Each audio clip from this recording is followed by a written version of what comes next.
I'm 25 years old, morena. Working permit dito sa Ottawa, Canada. Medyo matagal-tagal na din ako dito.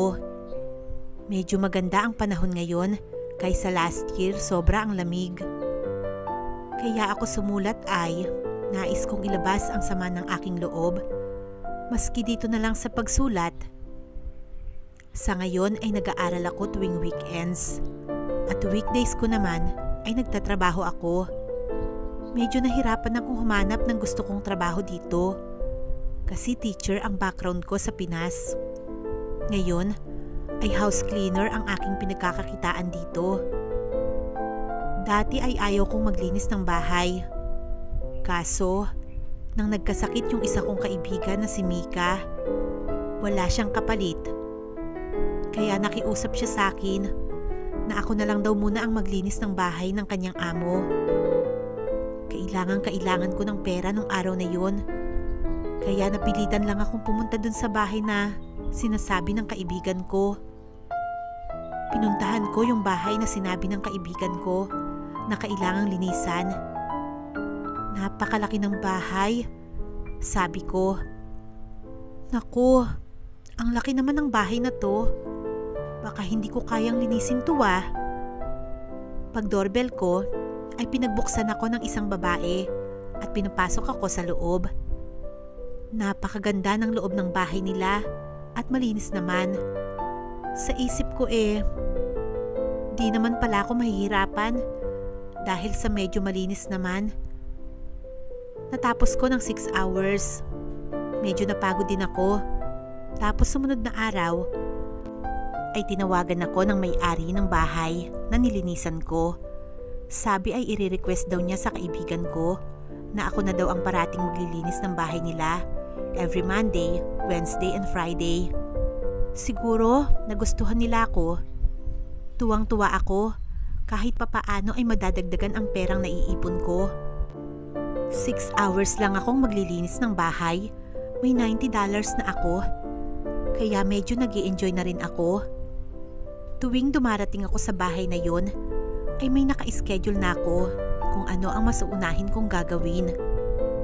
Araw ng Lunes noon, nang dumating ako ng bahay na paglilinisan ko, pinagbuksan ako ng anak ng amo kong dalagita.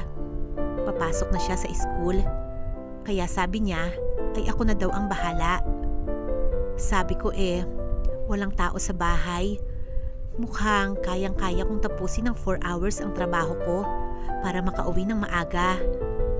Kaya sinimulan ko agad ang maglinis para makatapos. Noong nandoon na ako sa pagpapalit ng kortina, nakiusap kasi yung amo ko na palitan yung kortina nila. Di ko naman dating ginagawa yun. Napakataas ng kortina nila, kaya hirap na hirap akong palitan. Di ko malaman kung saan ako kukuha ng matutungtungan. Naiisip ko yung high chair nila doon sa may bar counter. Kaya kinuha ko yung high chair sa basement. Medyo mataas pa rin, pero kaya ko na siyang abutin yung kortina. Nakatungtong ako sa high chair na yon. Nagulat ako dahil ang amo kong lalaki ay kanina pa pala nandoon at nakatingala sa akin. Hello Rika, are you changing the curtain today? Sa isip-isip ko, ay kanina pa kaya ito nandito na nakatingala sa akin dahil nakapalda lang ako. Siguradong nakita niya yung ko dahil panay ang galaw ng hita ko habang pinapalitan ko yung kortina. Hiyang-hiya ako dahil nabusuhan ako ng amo kong lalaki. Pagbaba ko, ay inalalayan pa ako ng amo kong lalaki. Sabi ko I'm okay sir.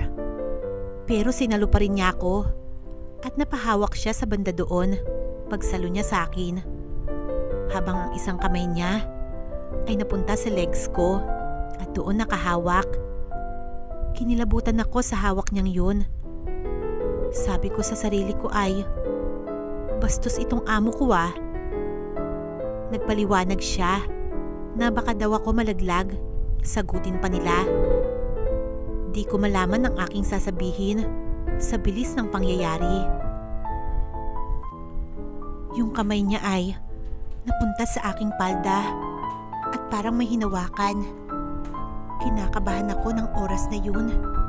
Di ko malaman ang aking gagawin. Aalisin ko ba yung kamay niya o hahayaan ko na lang? Shucks, ano ba tong nararamdaman ko? Medyo na-el na ako.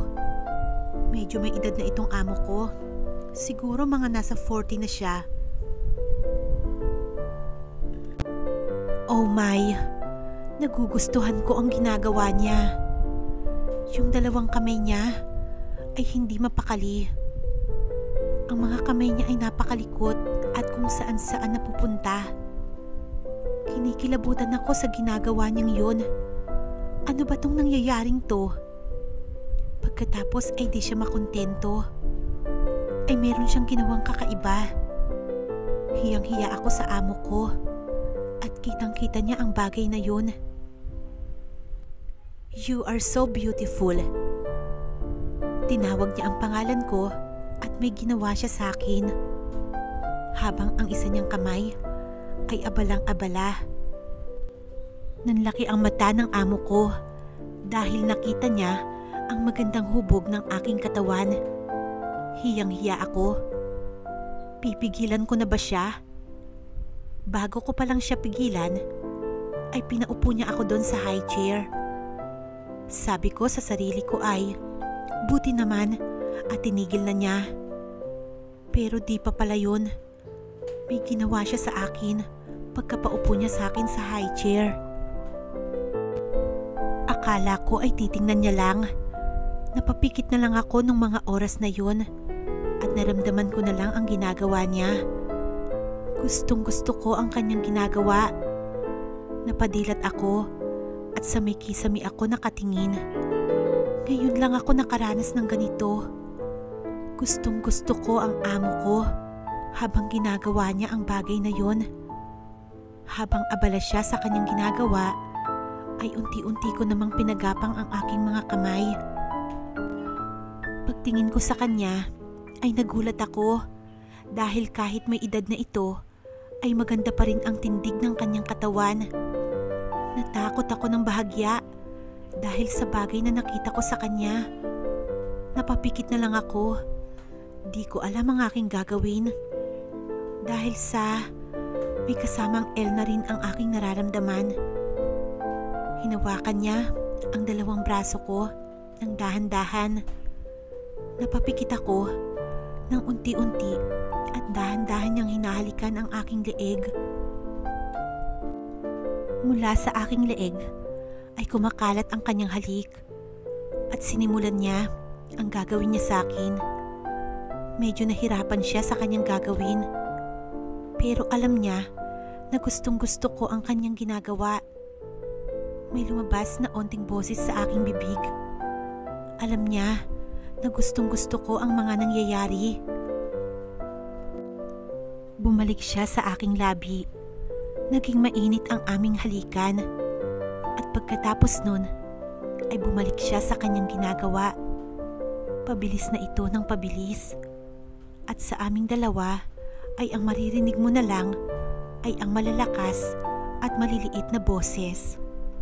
Hanggang sa narating na nga namin ang rurok ng paraiso. Kapwa kami, pawisan, nang kami ay maghiwalay. Pagkatapos, ay pinagbihis na niya ako. Hiyang-hiya ako sa nangyari. Di ko malaman kung sasabihin ko sa kaibigan ko ang nangyari sa akin. Tumahimik na lang ako. Kailangan ko ng pera. Iniisip ko nga baka siya rin ay natuhog ng amo niyang lalaki. Nung mga sumunod na araw, yung amo kong lalaki ang nagbibigay ng sweldo ko. Medyo may sobra ito. Halos doble sa kinikita ko dati. Hanggang sa naulit na naman ang mga pangyayari. Sa tuwing ako ay naglilinis ng bahay nila, ay nandoon ang amo kong lalaki. Halos lahat ng sulok ng bahay nila ay may nangyari na sa amin.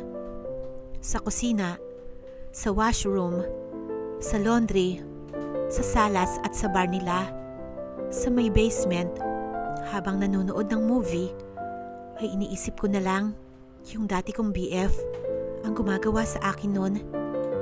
Hanggang sa dumating ang pangyayaring medyo nakakahalata na yung amo kong babae. Kaya pinatigil na ako sa paglilinis ng kanilang bahay. Naging mael ako. Sa madaling salita, nung maranasan ko yung pangyayaring yun, sa ngayon ay may asawa na ako dito. Nakilala ko siya sa isang karaoke bar. Mabait siya at mahal na mahal ako. Magkababayan pa nga kami sa atin sa Pilipinas.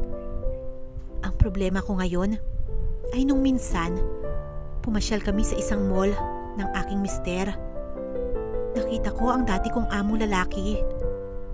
Lumapit siya sa amin. Kinakabahan ako ng mga oras na yun. Pinagpapawisan ako ng malamig. At ang sabi, kung meron daw akong trabaho, dahil meron daw siyang bagong restaurant na bubuksan. Kukunin niya daw ako bilang isang cashier. Inalok niya ako ng malaking halaga. Kung iisipin mo, ay malayo sa kinikita ko ngayon dun sa isang store na pinapasukan ko. Tuwang-tuwa ang mister ko. Sabi niya, ay wag ko raw papalagpasin ang ganoong pagkakataon. Trabaho na ang lumalapit sa'yo. Di agad ako nakapagdesisyon nung oras na yun. Kaya nagpaalam na yung amo kong lalaki. Sabay bigay ng kanyang business card. Kung sakaling magbago daw ang isip ko, ay tumawag lang daw ako. Dahil malapit nang magbukas yung kanyang restaurant, umuwi na kami sa bahay ng aking mister. At kulit pa rin ang kulit. Pinipilit niyang tanggapin ko yung trabahong inaalok sa akin. Dahil sa mataas na sweldo, kaysa sa trabaho ko ngayon, ay isa-isang store na bukod sa mahirap na, ay mababa pa ang pagpapasweldo. Hindi ko alam ang aking idadahilan sa aking mister. Nalilito ako. Ipagtatapat ko ba sa kanya? Di ko alam ang aking sasabihin. Ayoko nang mangyari yung dating ginagawa namin ng aking amo, na pag may pagkakataon siya ay bigla na lang niya akong aanuhin, na halos para na niya akong asawa, na dapat ay sa asawa mo lang gagawin ang mga bagay na yun. Lumipas ang panahon, ay nagbukas na yung restaurant na sinasabi ng amo ko. Di ko pa rin tinatanggap yung alok niya sa akin. Pero wala pa rin siyang sawang tawagan ako sa bahay para papasukin dun sa kanyang restaurant. Malakas ang loob niyang tumawag dahil meron siyang dahilan na ang aking mister ay pilit pa rin akong pinagtutulakan na tanggapin ko ang trabahong ibibigay sa akin. Hindi ko tinanggap yon at doon ay tuluyan nang hindi nag-cruise ang landas namin ng amo ko. Masaya kaming nagsama ng aking mister sa ibang bansa at doon ay nakabuo kami ng 2 anak, isang lalaki at isang babae. Nanirahan kami ng maayos sa ibang bansa at bumuo ng maayos na pamilya.